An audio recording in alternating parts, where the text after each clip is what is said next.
बोलो सतगुरुदेवनी हरि ईर्षागर भगवान उगमेश्वर नाथनी राम किशन साहेबनी खोड़ीदास भगवाननी जय भोजाराम बापानी जय भरतराम बापानी जय अन्य संतो मंच पर बैठा एमनी पण जय અને સામે જે બેઠા ને બધાએ ભગવાનની જય કારણ કે આ બધા બેઠા ને ભગવાન હે અને ઉપર બેઠા ને બધા ભગત છે જો આ ભગતની ખબર લેવા બેઠા હોય ને તો આટલી રાત સુધી આ ભગવાન જ લે ને કે માણા હોય તો અત્યાર સુધી કોઈ ના બે આ બધા ભગવાન હે ને એટલે આ ભગતોની ખબર લેવા બેઠા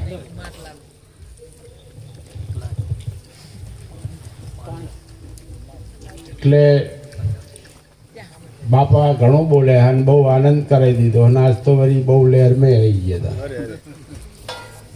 ને બધા મહાપુરુષો છે એટલે થોડુંક બોલી લઈએ ભગવાન કૃષ્ણ મહારાજ ના હસ્તિનાપુરનો બહુ નાતો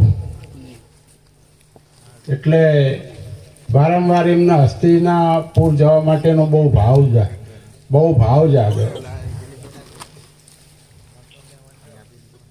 દ્વારકાની અંદર એમના ઘેરથી ને કહે કે હું હસ્તિનાપુર અવડાઈ ગયો નહીં તે મારે જવું હોય કે એટલે એમના ઘેરથી કે પ્રભુ તમે જાઓ ખરા પણ એ ભગતોને તમારા જ્ઞાનની જરૂર ના હોય કે એમને કાંઈ ગરજ ના હોય તો કે તમારે જા કરવું પડે ને જ્ઞાન હાલ કરવું પડે કે ના એવું નહીં હોતું કે તો કે મારે હાથે આવવું હો કે એમના ઘેરથી રૂક્ષ્મણીજી કે હું આવું કે હાથે કે હાલો દેવી કોઈ વાંધો નહીં ખરેખર ભગવાનને એમના ઘેરથી હસ્તિનાપુર ગયા પછી જ્યાં પાંડવ નિવાસ હતો ત્યાં ગયા અને જ્યાં અર્જુન જ્યાં એમના શયનખંડમાં સૂતા હતા ત્યાં આગળ ગયા દરવાજામાં જઈને બંને ઊભા રહ્યા અને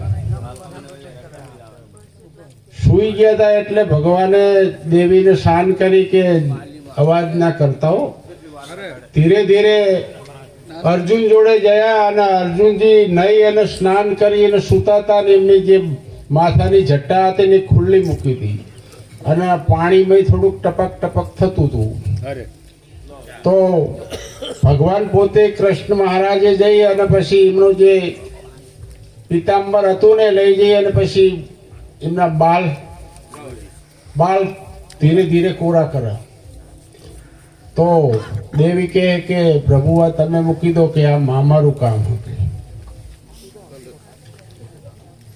તો કે ભલે તમે કરો પણ કે જાગી ના જાય એ ધ્યાન રાખજો અને બાલ ગરમ ના થઈ જાય એ ધ્યાન રાખજો કે તો ખરેખર એમના ઘેરથી પાલવ વખતે અર્જુનજીના બાલ કોરા કરતા હતા એ વખતે એમને એવો ભાવ થયો કે બાલ ગરમ તો નહીં થયા ને તે એમની જે બાલ લઈ અને ગાલે અડાડ્યા તો ખરેખર એક બાલ એક એમનો રૂવાળો કૃષ્ણ તુહી કૃષ્ણ તુહી કૃષ્ણ તુહી કૃષ્ણ તુહી એક બાલ કૃષ્ણનું ભજન કરે રૂક્ષ્મણીજીને ત્યાં સમાધિ લાગી જાય એકદમ સમાધિ લાગી જાય કે આ શું કહેવાય કે ખરેખર ભગવાન કે જે તમે કહેતા હતા કે મને વારંવાર હસ્તિનાપુર જવાનું બહુ ભાવ થાય એ તમારી વાત સાચી છે કે અર્જુન નો એક રૂવાણો કે તમારું ભજન કરે કે તો આજે તમને પણ જો ગુરુ મળ્યા તો આ રીતે જ ભક્તિ કરશો ને તો જ ભવ પાર ઉતરશો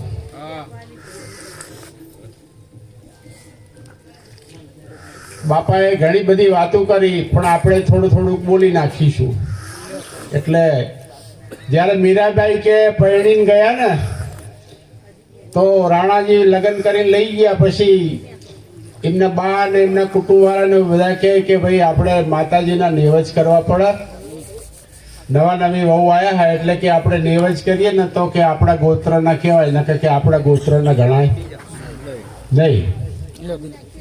તો મીરાજીના બધું સામાનગીરી કરી લઈ ગયા છે. બધું એમનું જે કાંઈ લઈ જવાનું હતું એ પૂજા પાઠ કરવાનું, માતાજીનું જે કાંઈ ચડતું હોય નેવજ પાણી ને એવું. મંદિરે ગયા એટલે મીરાબાઈએ તો આ બધી કોઈ દાડો એમને આવું જોયેલું નહીં, કારણ કે એ ચેતન ભક્તિ કરતા હતા. આ નવધા ભક્તિ તો પહેલી જોઈ હતી રાણાના હતા. તો મંદિરે જોયું, અંદર જોયું, બધું જોયું. તે કોડિયા ઓધા પડેલા, તેલ બેલ વાળું મંદિર, આજુબાજુ કે પશુના હાડકા એવું બધું પડેલું. અને આપણે શું હ અત્યારે હાલના જમાનામાં આપણા જે ભુવાના જે માતાજીની જે ભક્તિઓ કરતા હોય ને એ તમે જોજો, પલ્લી ભરવાની હોય ને જ્યારે નોરતા આવે ને આઠમ આવે ત્યારે જ મંદિરના માતાજી ખાસી યાદ આવતા હોય કે હું 9 દાડાના નોરતા કરું, કોઈ કે હું નકોણા કરું, પણ એ 9 દાડા પૂરતા જ દીવા હારા ધરતા હોય.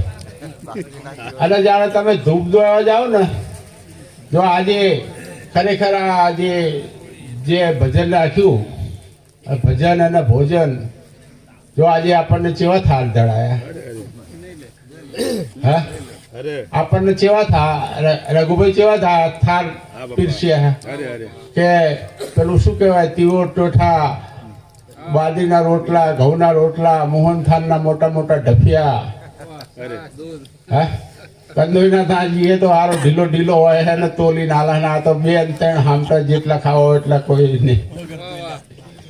અને ભુવાજી બધા તપેલા લઈને આવે એ દાડે વસ્તીનું કઈ નેવજ હોય એટલે એક ભૂવો હોય ને બધા તપેલા લઈને આવે ને પછી ધૂપ લેવાનો હોય ને ધૂપ દેવાનો હોય એટલે પેલું નરિયામાં દેતો હરગાયો હોય અને બધાનું થોડું થોડું ભેગું કરીને પછી એમાં ધૂપ દે.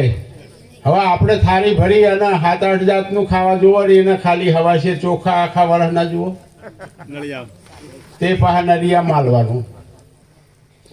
પછી આપણે 10x10 નો રૂમ જોઈએ, હારો પલંગ જોઈએ, ગાડલું જોઈએ, ને આવી ઠંડીનું સારી રજઈ કે ગોદડું જોઈએ, વળી પહેરવા ઓઢવાનું સારું જુઓ. હવે માતાજીને એનું એ ચૂંદડું આખું 12 મહિના. અને એમાં આવડો નાનો ગોખલો હોય, એમાં માતાને બેહાડી હોય તો શું કઈ એમાં ફાવા બેસતા ઉઠતા તો સાચું કોઈ મઢમાં રહે? મઢમાં રહે આવડા નાના ગોખલા? કારણ કે હરવું ફરવું છે રીતે, કારણ કે આપણે બધું જ સગવડ જોઈએ. એટલે જે મીરાબાઈએ કીધું કે બા કહેતા હોય તો હું તમારામાં દેવનો વાસ પાડું તો તમને પગે લાગુ, અહીં તો મને કાંઈ એવું લાગતું નહીં કે હું પગે લાગુ. કે ના આવું ના બોલ, કે આ તો દેવ હોય કે જો વળી ક્રોધે ભરી જાય તો આપણું સત્ય ના જતું રહે. કે ભલે જાય કે જે ના જાય, પણ કે હું અહીં ભારતી નહીં તમારામાં ભારું. ખરેખર મીરાબાઈ એ વખતે એમની સાસુએ કીધું એમ ના કર્યું અને આખી જિંદગી હેરાન થયા. છેલ્લે દ્વારકામાં એમને કે દેહ છોડ્યો. રાજની રાણી હતા, પણ આ એક અંધશ્રદ્ધાના લીધે લઈ એની ગોત્રની ના બની, એના કારણે આખી જિંદગી અલગ રહેવું પડ્યું અને અલગ રહીને પ્રભુની ભક્તિ કરી. પણ એના જેટલા બધા પુરાવા હોય એટલી બધી જેટલી બધી એની કે એના ઝેર આપ્યું ને કે કોઈ સરફ આપ્યા ને કોઈ કાંઈ આપ્યું, અવાજ કર્યા વગર ચા નાસ્તો આપો, ભાઈ ભૂતિયો બંગલો રહેવા આપ્યો. એટલે ઘણું બધી કષ્ટ પડી છતાંય જો એ આજે એના ગુણ ગવાય છે અને એના રાણાના ગવાય છે એના હિસાબે. કારણ કે રામનું નામ લઈએ એટલે રાવણનું નામ લેવાય, કારણ કે એ તો હામી આવે એટલે લેવાય જ. એટલે જો ગુરુ મહારાજ કર્યા હોય ને તો ખરેખર ભજન કરવું, ચેતનને પૂજવા. આ જે કાંઈ આપણને હાલ જમણવાર આલ્યો, હાલમાં બીજી વારે પાછું જો થોડુંક એવું લાગ્યું કે ખાડો પડ્યો હશે તો જો પાછા ચાલુ પડી ગયા હાલો. એટલે એક ગુરુજી અને એક ચેલો ફરવા નીકળ્યા અને એમાં એક એવી નગરી આવી કે અંધેરી નગરી. એમાં કહે કે ગાંડુ રાજા કે ટકેશેર ભાજી ટકેશેર ખાજા ટકેશેર કે પાકું સીધું મળે. તો ત્યાં આગળ રોકાણા, એક રાત રોકાણા. એટલે કે ચેલાજી સીધું લઈ આવો કે આપણે રસોઈ પકાવીએ. ચેલાજી તો ગયા એટલે હારું બધા ભાવ પૂછ્યા. એટલે પેલા જે દુકાને જાય કે ભાઈ એક જ ભાવ, 1% જે લેવું હોય, 1% જે લેવું હોય.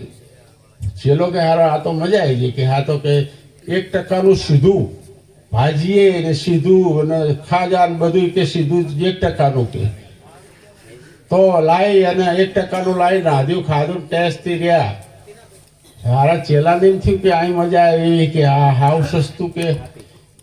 2 દાડા રહ્યા, 3 દાડા રહ્યા. એટલે ગુરુજી એમ કે ચેલાજી હેડો અહીં જાજુ ના રહેવાય કે, કારણ કે આ અંધેરી નગરી છે કે. એટલે કે ના બાપુ તમારે જોવો જાઓ તો હું અહીં રહીશ કે. અહીં તો મને તો મજા આવે કે 1% જ આવે બધું કે પછી શું કે. બીજું તો આપણે કેવા ભાવ જોયા ને, આ તો કે 1%. એટલે કે આવું ખવાય નહીં ને રહેવાય નહીં કે ચેલાજી. એટલે કે ના બાપુ તમે જાઓ કે હું તો ત્યાં રહીશ કે મને તો ફાઈ ગયું કે. ગુરુજી કે સારું રે ભયા હું તો આ હેડ્યો કે. ખરેખર ગુરુજી મૂકીને ગયા. ગુરુજી મૂકીને ગયા અને ચેલાજી તો રહ્યા. 15 દાડા મહિનો થયો. સારું પાકું સીધું લાવવાનું ખાય, પાકું સીધું લાવીને ખાય ને સારું તગડા જેવો થઈ ગયો. તગડા જેવો હાવ ટાઈટો મેટો તો તગડા જેવો થઈ ગયો. અને એમાંય પાછું એક માજી હતા, એના 4 છોકરા હતા. તો ચોરી કરવા ગયા કે ચોરી કરવા ગયા તે કોકના ઘરમાં ઘૂસવા ગયા. તે દિવાલ પડીને 4 ડટીને મરી ગયા. ચોર 4 ડટીને મરી ગયા. તો માજીએ હે ને રાજાના દરબારમાં જઈને ફરિયાદ કરી. રાજાના દરબારમાં જઈને ફરિયાદ કરી કે રાજાજી તમે જેવા ઘર બનાવરાવો હો. તો કે મારા છોકરા 4 ચોરી કરવા રાતે ગયા હતા, દિવાલ પડીને કે ડટીને મરી ગયા. આનો ન્યાય આપો મને કે. માજી કે તો કે સારું ખરેખર કોનું ઘર હતું બોલાવો એ લોકોને. આવા ઘર બનાવાતા હશે કે. કોઈ ચોરી કરવા આવે તો કે દિવાલું પડી જાય, ડટીને મરી જાય કે. બોલાવો કે. તો ઘરદાણીને બોલાવ્યો. એટલે કે ઘરદાણી કે હા બોલો સાહેબ કે તારું ઘર હતું, કેવી દિવાલ બનાવી હતી, ચમ પડી, આવા ડટીને મરી ગયા એનું શું કે. હું નથી બનાવી કે, હું તો ઉચ્ચ કાલ દીધું તું, કડિયા નથી કે કડીએ બનાવી દીધું કે. કડિયાને બોલાવો. તો કડિયાને બોલાયા. કડિયો કે પ્રભુ હું તો શું ઉભો માલ સારો આપો તો મારે આ ઈટું ને એવું લગાવવાનું કામ. પણ કે કોઈ ઢીલો માલ બની ગયો હશે તો કે જે ગાર બનાવતો એનું આ કસૂર કહેવાય. તો કે જે ગાર બનાવતો તો એને પકડી લાવો. તો ગારવાળાને પકડી લાયા. એટલે કે હવે હું તો કે ઉભો ખૂંદું જ છું ને એવું કરું છું કે આ જે લાઈટ પેલો પાણી રેડે પખાલી એને પાણી વધારે રેડી દીધું એટલે પાતળું થઈ ગયું. હવે હું શું કરું. તો કે એને પકડી લાવો કે. અરે એને પકડી લાવ્યા કે કેમ લે આટલું બધું પાણી રેડ્યું કે. હવે રેડી ગયું સાહેબ કે. તો હવે આના ફાંસીની સજા આપી દો, કારણ કે આ 4 છોકરા મરી ગયા ચોરી કરવા ગયા. અંધેરી નગરીમાં ગંડુ રાજા ટકેશેર ભાજી ને ટકેશેર ખાજા ખાવા રોકાણા. આને ફાંસી આપી દો કે. હારો પેલો જે પાણી રેડતો તો એને ફાંસીનો હુકમ આલ્યો રાજાએ. અને બનાવ એવો બન્યો હારો કે માછડો બાંધી દીધો. બધા ભેગા થઈ ગયા. અને એ વખતે નગરમાં બધા ભેગા થાય ફાંસી આલે એટલે. અને પછી કે પેલો જે ગાળો નાખે ને ગાડીઓ ગળામાં, તે તો પેલું હાવ હોકડા લાકડા જેવું હતું પાણી રેડવા વાળું. તે ભાઈ ગાળો આવે જ નહીં. આમ ભરાવટ નીકળી જાય. રાજાને કે આના ગાડીઓ આવતો નહીં કે ઘડી નીકળી જાય. તો કે કોઈ જાડો તગડો હોય ને પકડી લાવો અને તગડાને પાછી આલો કે આને છોડી દો. તો ખરેખર પેલો જે ચેલો મહિને ટકે લઈ ખાતો હતો ને તગડા જેવો ને એ જોવો આવેલો તો એની નજરમાં પેલાની નજરમાં આવ્યો કે હા આ જાડીઓ ચાલશે કે આ જાડીઓ ચાલશે. જાડિયાને પકડી લાયા. જાડિયાના ઘરે બોલ્યું હા બરાબર કે આનો ફાંસો બરાબર આવી ગયો. પછી કે એટલે પણ મારો કાંઈ વાઘ ગુનો કશું નહીં કે ના તારા તું જાડિયો ચમ થયો કે આ રાજનો ખાઈને થયો ને. એટલે છેલ્લું એ ફાંસી હાલે ને એ વખતે કે છેલ્લી વાર પૂછવામાં આવે કોઈ અંતિમ ઈચ્છા શું હોય. સારું આને ગુરુ યાદ આવી ગયા. આ જાડિયાના ચેલાને ગુરુ યાદ આવી ગયા. મરવા ટાણે ગુરુ યાદ આવી ગયા એટલે કે મારા ગુરુજી ફલાણી જગ્યાએ છે એને પકડી લાવો એમને બોલાવો અને હું એમના દર્શન કરું પછી કે મને ફાંસી આપો. રાજા કે જાઓ એમને પકડી લાવો એના ગુરુને પકડી લાવો.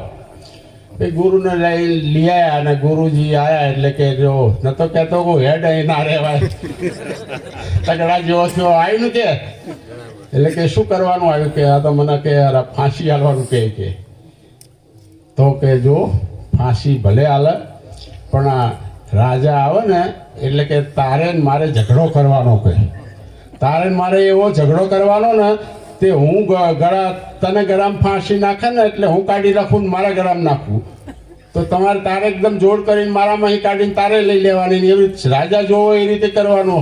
આમ છૂટમ છૂટી ફાંસી લેવા હતું તો રાજા આમ જોઈ રહ્યો કે આપણે આ બસ ચમ બે જણા લડો હો એટલે પેલો કે મારે ફાંસી લેવી છે ને આ મારા ગુરુ કે મારે ફાંસી લેવી.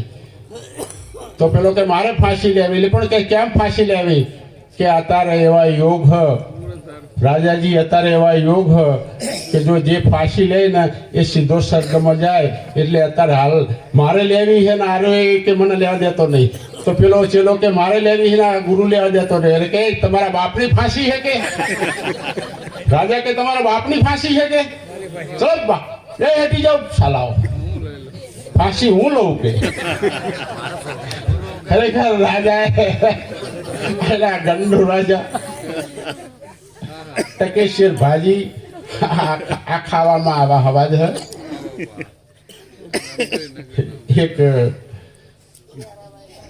રામાનંદના શિષ્ય થઈ ગયા કે પીપા રાજા થઈ ગયા કે પીપા રાજા થઈ ગયા કે અને કહેવાતું એવું કે એ ભુવા હતા પીપા ભુવા હતા અને વર્ષની અંદર હાલની અંદર આપણે નેવજની અંદર કોઈ જબરો ભૂવો હશે તો મણ બે મણ અનાજ ચડાવતો હશે લાપસું કે ખીચડું કે ચોખા કે એવું. પેલો વર્ષની 20 ખાંડી વર્ષે 20 ખાંડી કે અનાજ ચડાવતો તો દેવ જ ચડાવતો હતો કે દેવને. અને એટલું બધું તપોબળ ઇનામ હતું તે દેવો આવડે બધાને ભેરા કરે. આ દેવીઓને બધાને ભેરા કરી લાઈનમાં બેહાડીને પછી જમાડે. એની અંદર એક આવું કાયમ નિત્ય નેવજ કરતા. એમાં કોઈ આવા મહાત્માજી આવ્યા ભરત બાપુ જેવા જોયું કે ભાઈ તમે આ શું કરો કે હું આ બધી માતાઓ મારે હાજર છે મારા ધાર્યા કામ કરે છે ઉઠતા ચકલા પાડે છે અને હું ગમે એવું એને બાધા ભક્તા લોકોને આવું તો આવીને આ બધી દેવીઓ કામ કરી આવે.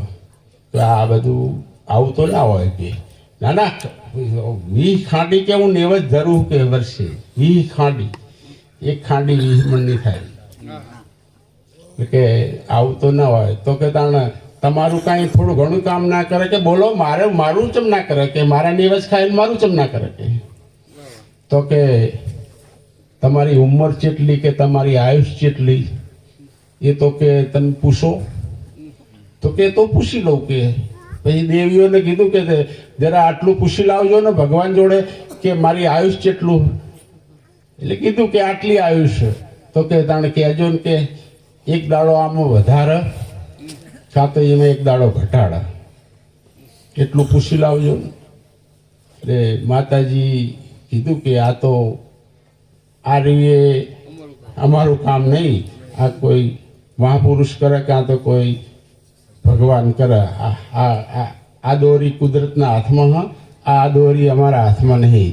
એક દાડો વધારવાની અમારા હાથમાં નહીં, એક દાડો ઘટાડવાની અમારા હાથમાં નહીં. તો ત્યાં પીપો ભૂવો રોષે ભરાઈ ગયો કે તમે જો આટલું મારું ના કામ કરો, વર્ષો દાડે હું આટલા નેવજ કરું છું, રૂપ બોલાવી નેવજ ખવડાવું છું, આપણે તો નરિયામાં ધરીએ હે, સપનામાં જોયા નહીં, તે વરી પાવ હવાશેરથી વધારે નહીં. ઉમરો વધે તો એક બીજા હવાશેર ચોખા વધે, પણ હવામાન ના થાય. ઉમરે હવાશેર જ વધે એવું કે. અને દેવીઓ મારું કામ ના કરે કે આજથી આ નેવજતા અમારા નહીં કરવાના. આ દેવીઓ કરતા એમને એ વખત એવું બોલેલા કે આ દેવીઓ કરતા કૂતરી ભલી, દેવીઓ કરતા કે કૂતરી ભલી, ચોર આવે તો ભસીને ભગાડે અને અમારું ઘર હાચવ, તમને અમારા શું કરવાની કે. આ પીપા ભુવામાં પીપો ભગત બની ગયો અને રામાનંદના શરણે ગયા અને રામાનંદના ગુરુ કરાઈ અને પીપા ભગત થઈ ગયા. પીપા રાજા હતા, એમાં પીપા ભગત થઈ ગયા. અને રામાનંદના જે કાંઈ 12 શિષ્ય એમાં કબીર સાહેબ ને રોહિદાસ ને જે કાંઈ બધા 12 શિષ્યની અંદર આ પીપાજીએ આવ. એટલે મહાપુરુષો ઘણા બાકી બોલી એવામાં તો આખી રાત ચાલે. એટલે બોલો સદગુરુદેવની.